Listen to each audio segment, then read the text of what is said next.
En fait, toute notre méga machine, le système thermo-industriel, l'économie, la finance, il est conçu, toute la méga machine est conçue pour accélérer. Si à un moment tu lui dis, venez les gars, on n'accélère plus, on ralentit, mais la décroissance, c'est pas audible pour des gens qui non seulement croient à la croissance, mais n'ont pas les outils. Et même de manière systémique, c'est pas conçu pour ça. Donc si imaginons, on dit, bon les amis, maintenant c'est la décroissance. Imagine le Premier ministre annonce ça et tout. Mais en fait, les bourses s'effondrent. C'est comme un château de cartes. Et la fusée s'effondre parce qu'elle n'est pas conçue pour ça.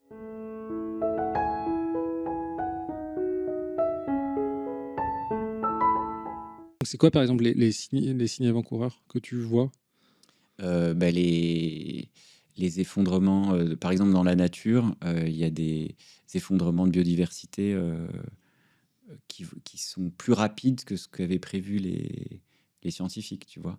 Eux, les scientifiques, ils ont comme des stéthoscopes, ça se dit en médecine, tu vois, quand tu écoutes le cœur, ils ont des modes de calcul avec la variance, enfin je te passe les détails, des trucs statistiques qui fait que quand ils observent un écosystème, comme avec un stéthoscope, ils savent dire avec précision s'il est en train de s'effondrer ou s'il va bientôt s'effondrer, comme des signes avant-coureurs. Ils appellent ça early warning signals.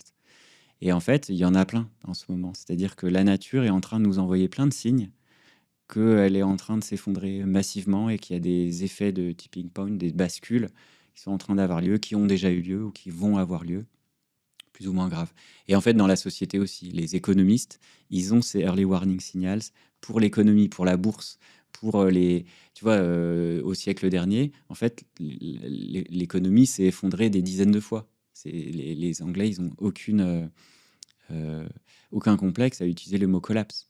La bourse s'effondre et c'est comme ça que fonctionne la bourse. Et en fait, les économistes, pardon, ils ont développé des outils de résilience incroyablement puissants avec des ingénieurs, des algorithmes et tout ça. Donc en fait, la résilience, toute la science de la résilience, on l'a appliquée à l'économie finalement, à la méga machine qui détruit la nature.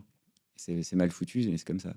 Mais alors, c'est quoi ces signaux avant-coureurs, par exemple, sur la nature?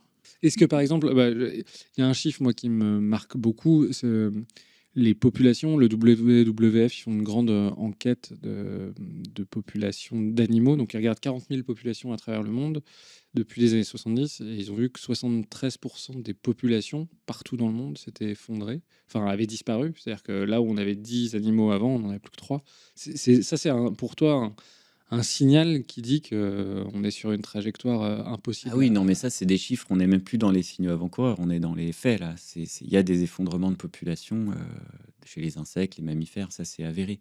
Non, je te parle des signaux avant-coureurs. Moi, je pensais surtout récemment, comment ça s'appelle? L'AMOC, le courant Ouais. océanique, j'oublie tout le temps en français, la circulation Atlantique, thermohaline de Atlantique l'Atlantique. Ouais. Méridional Overturning Circulation. Exact. Ah, merci, bravo, t'as bossé le sujet. Et ben ça, tu vois, ça donne des signes avant-coureurs que ça va s'effondrer. Si ce courant-là qui réchauffe l'Europe en hiver, etc., s'effondre, c'est un basculement monstrueux pour le climat. Et là, on ne sait pas ce qui va advenir, mais ça fait partie des basculements, des effondrements. Donc si ce courant s'effondre, ouais, il s'est pas encore effondré et il y a une Il controverse dans les ralentit, ouais. scientifiques On pour voit qu'il savoir si c'est ralentit. dans quelques années, dans 10 ans, dans un siècle, dans 2 siècles, dans un millénaire. Mais il a ralenti et il donne des signes de fatigue. Hmm. Tu vois, ça, c'est un signal avant-coureur. Enfin, un des plus graves, tu vois, hein, qui sont vraiment observés. Mais il y en a, je sais qu'il y en a dans les écosystèmes, sur qu'est-ce que j'avais étudié, moi, dans les écosystèmes lacustres. Tu vois, à un moment, tu as l'eau claire avec plein de poissons et un petit peu de bactéries ou d'algues. Et tout à coup, il y a trop de pêcheurs et la population de poissons s'effondre.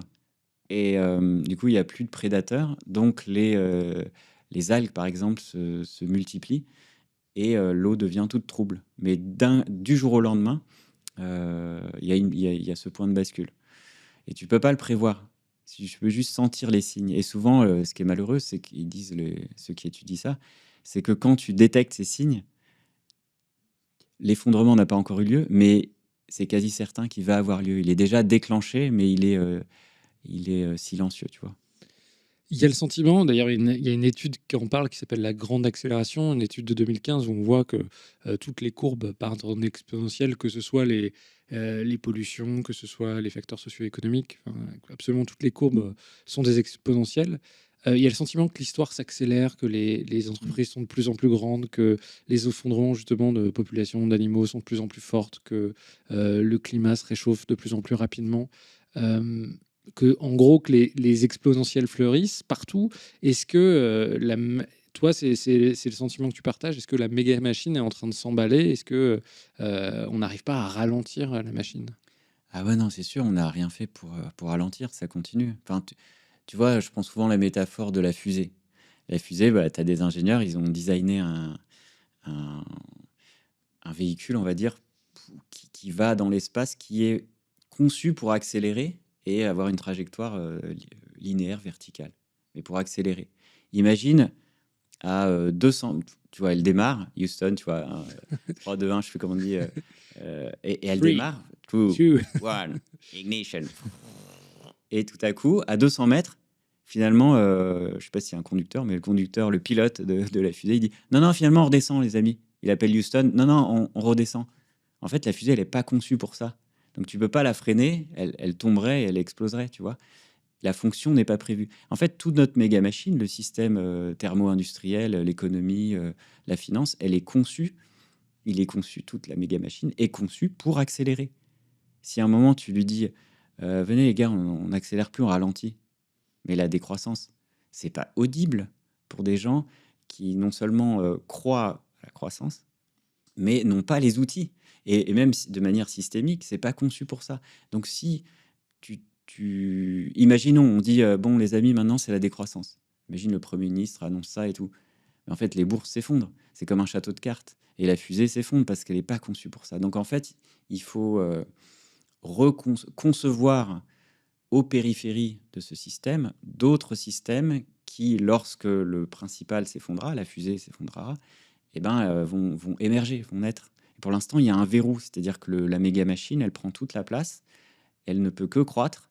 Si on la fait décroître, elle s'effondre et on n'a pas prévu les systèmes de secours. Donc la transition, on oublie tout le temps, la transition, c'est un mot qui est devenu gentil et qui est synonyme de réforme, de changement. Pas du tout. La transition de phase en physique, c'est on passe d'un état A à un état B, et il y a la mort d'un état A, il y a une période chaotique, et il y a la naissance d'un état B. Ça n'a rien à voir. Une transition, c'est vraiment un passage avec une période chaotique et émergence d'un nouveau système. Et ben c'est ça la transition, c'est accompagner la mort de cette méga machine et déjà concrètement mettre les graines de ce qui va advenir. Et donc il faut une énorme puissance d'imagination. Il faut travailler aux marges, c'est-à-dire sans argent, en quittant nos jobs, etc. C'est dur d'être pionnier, c'est le boulot des mauvaises herbes. Les plantes colonisatrices, les plantes pionnières, les mauvaises herbes, les adventices, c'est elles, nous, les transitionneurs, c'est des mauvaises herbes.